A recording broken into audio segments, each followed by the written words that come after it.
Look, here is water. What is to prevent me from being baptized? Is kindness a prerequisite? No, but the Spirit is. And when we leave our fears behind, the Spirit blesses us with the gift of kindness all the way to the river's edge.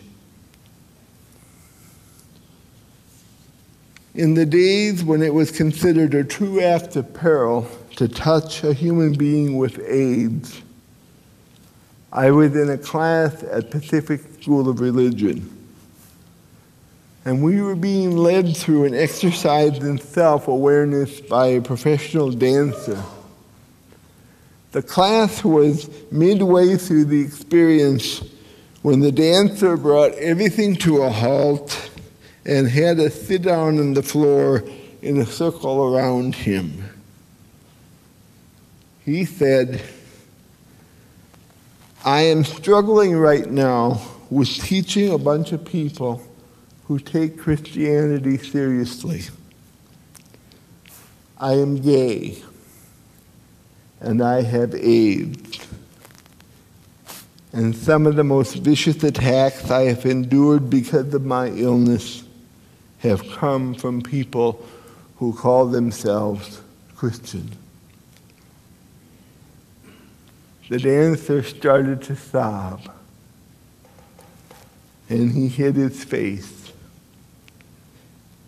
And the group sat in stunned silence, frozen in space for a moment. I don't know how I did it, but I got up from my seated position on the floor and went to the dancer in our center, put my arms around him, and said, I'm sorry for what you have endured. I will stand with you. And then, amazingly, others from the group joined us until most were gathered at the center, enfolding the dancer in a kind of group hug. At this point,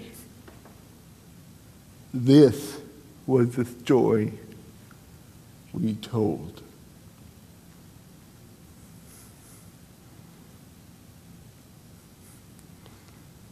Now, as a footnote to my sermon, I want you to know that there is so much about this story that I couldn't unpack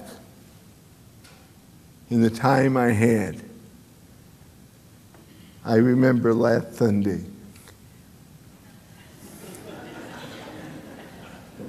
However, I want you to know that if you are interested in unpacking that story further, I stand willing to do it with you. Just tell me or shoot me an email. We will do that together. It is a beautiful, wonderful, marvelous story, one of my favorites. And the more I read it, the more I am impressed.